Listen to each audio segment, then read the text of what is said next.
Yes guys, welcome back to another video. Welcome to the George Benson Football Channel for your second Chelsea news video of today. Today we're going to be talking in this one about player exits, the potential exodus of Chelsea players to Saudi Arabia, Havertz, Mount, shirt sponsors. And before we do get into that, I want to point you guys in the direction of the top link in the description of this video because I'm giving away 2 tickets to Chelsea versus Liverpool VIP worth over £1,000 each. Pochettino versus Jurgen Klopp, the first game back at the Bridge, and the first chance to see the new look Chelsea. All you got to do is join the Telegram. It's my Telegram in partnership with Go Markets, Chelsea's trading partner. And we're also giving away a signed Frank Lampard shirt in the month of June too. And plenty more giveaways over the upcoming months. Tickets and loads of stuff. So make sure you've joined. We're going to start though by talking about sponsorships, as I've just kind of plugged one of my sponsors. We're going to talk about Chelsea's front of shirt sponsor and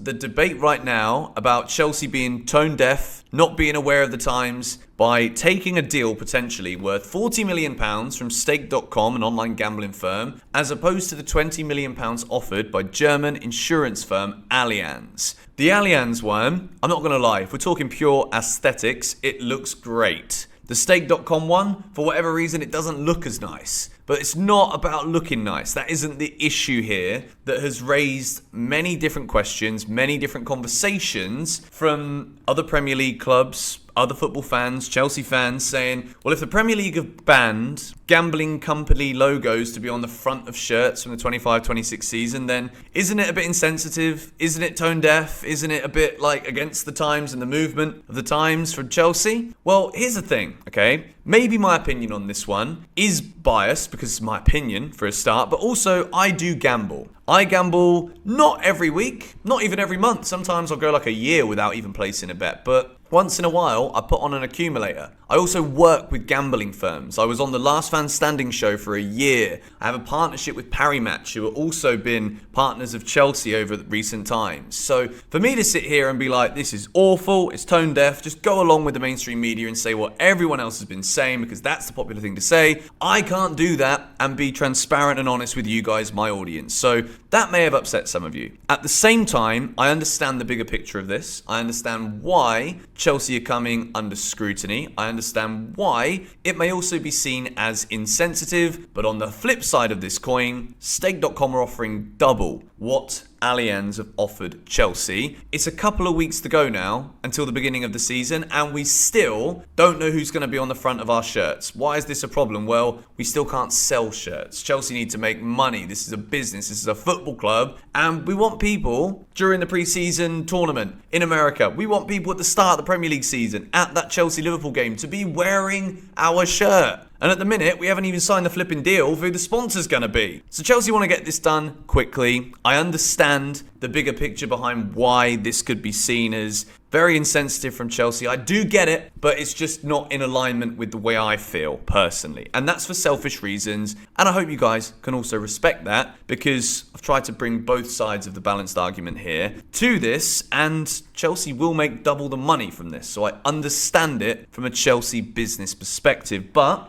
we move to discuss Kai Havertz to Arsenal. During the course of last night, just before I went to bed, I saw that Bayern Munich now see Kai Havertz as their number one target for a striker. Why is this good for Chelsea? Well, Bayern do need a striker. They admitted that last season, even though they won the Bundesliga. They didn't get the club's top scorer. The top scorer wasn't a Bayern player. They didn't really replace Lewandowski, did they? But they still did enough to win it. Thomas Tuchel is the manager of Bayern. Tuchel really liked Kai Havertz. A lot of people really do like Kai Havertz. I would much rather Chelsea sold Havertz to Bayern Munich than we did to Arsenal. I said it in the last video, or the video 2 videos ago. Kai Havertz under Arteta, I just think really works. So if Tuchel wants him back at Bayern Munich, I think it's a good move for Havertz. I think he suits the Bundesliga a lot more. And Chelsea don't have to look at it and be like, Arsenal finished 4th, we finished 6th, and Kai Havertz's 12 goals was the reason for that. I don't want this to happen, and I could genuinely see it happening. The issue at the moment is Chelsea's valuation of Kai Havertz is very, very high. Chelsea want minimum £60 million.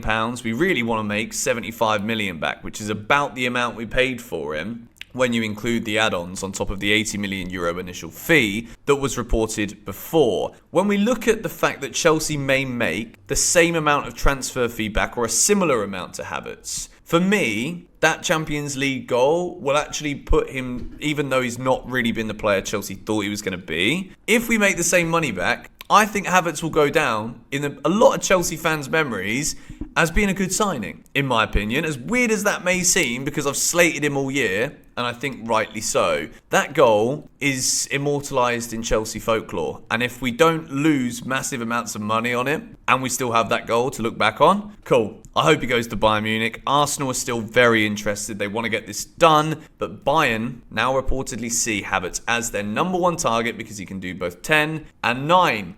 Okay, that was Tuchel's words a long time ago, and if he still believes that, fine. He's not a number 9, but we'll give it to him. We'll let it happen. Kovacic to Manchester City is the next story we're going to discuss here. Kovacic to City, personal terms were agreed time ago. Chelsea and City are ironing out the details of this deal, but it's pretty much done. Mateo Kovacic will be a Manchester City player. I'll reiterate in a couple of sentences what I've said already. This will work for City. He will replace players who get injured. He will work so hard under Guardiola. And he will develop his going forward game. Great ball carrier. City love that. City want that. And he will be better in the final third because City know how to score. I know how to sneeze, apparently. I think over the course of the next few days, that deal will be done. Let's now discuss Mount's move to Manchester United. United came in at the end of last week, £40 million, significantly below the £70 million that Chelsea wanted. And United are going to make a final bid. Man United don't want to spend the whole window going backwards and forwards with Chelsea. What we know at the moment is that Mount doesn't want to sign a new deal. Mount doesn't want to stay at Chelsea. Relationships have soured and the player favours, as I drop my pen on the floor, a move to Manchester United. Will the bid from Man United be enough? Will Chelsea remain stubborn with the £70 million asking price? And should Chelsea remain stubborn? There is a world, I think, where over the course of time in Pochettino's reign, Mason Mount gets his place back in the team. We've heard that Poch wants Mount to stay. Mount gets his place back in the team. The sourness of the last 12 months of Mount at Chelsea can kind of get brushed under the rug in a sense, because I don't think Mount hates Chelsea. I think at the moment Chelsea fans are upset because they think that he's just demanding too much money and he doesn't want to stay and he just wants to move and he doesn't care about the club and all of that history that he's built there. I don't think this is true. I really don't. It's been such a toxic place looking at Twitter, even comment sections of videos about not just Mount but all of the stuff going on at Chelsea. You know, we've got to put this into perspective here. The club have been ran poorly in the first year. We've made good decisions. We've made decisions for the future. But on the whole, things have been chaotic. And for someone like Mount to play under 4 different managers in one season, have a poor time on the field, have injuries to worry about as well, and then to have conversations stopping and starting because the owners don't really know how to run a football club, over time, this will improve. I do believe that. I have faith in this ownership that over time, things will improve. Under Pochettino, I have faith on the pitch that things will improve. So I do think there is a world where Chelsea really should stick to the valuation of Mount. If someone comes in and offers it, accept it, because as far as we're led to believe, he won't sign a new deal. He doesn't want to stay at Chelsea. But over the course of next season, there's nothing to stop Mount changing his mind because things are slowly looking better. Club level, pitch level, Pochettino level, and Mount stays. And then after all of this saga, all of this, he wants to leave, he don't care about the club no more. I do think there is a world where Mount stays at Chelsea and we believe at the end of this window that he's leaving for free next summer. And I wouldn't be surprised if that was the thought then, but then by Christmas time, things have turned around a little bit and Mount decides to sign a new deal. That is also possible. It's something that I've not heard many people discuss, but that is actually possible. So, will Mount stay? Will Mount go? Let's see what the next Manchester United bid will be. I firmly expect it to come through this week. The next story is the big one about Saudi Arabian money and Chelsea players going to Saudi Arabia. Romelu Lukaku is just being a Romelu at this point, and he really wants to go back to Inter Milan, so we're not going to accept anything from Saudi. All right, well, let's see what happens if they really cough up the money, Romelu. Let's see you playing in Saudi Arabia, shall we? And then we've also got Koulibaly, who is a top target for Al Hilal. And we have also got Hakim Ziyech in talks with Al Nassr right now to join Cristiano Ronaldo. This, like I said before, this soap opera addition to the footballing world of Saudi Arabian money, the Saudi Arabian League, could really be beneficial to Chelsea Football Club. We said it a few weeks ago, and I also said it here on GBFC. Todd Boehly was in Saudi, probably discussing a lot of Chelsea exits and potentially off-the-field business deals also. That would not put it past them at all to be working with this new era of footballing money. Todd Boehly wants to get himself in there. I rate it. I get it. There's a lot of questions. Again, we talked about gambling, which is a debatable topic in the footballing world. And Saudi money is still a debatable topic in footballing world. State-owned money is something that is always going to have questions. And I think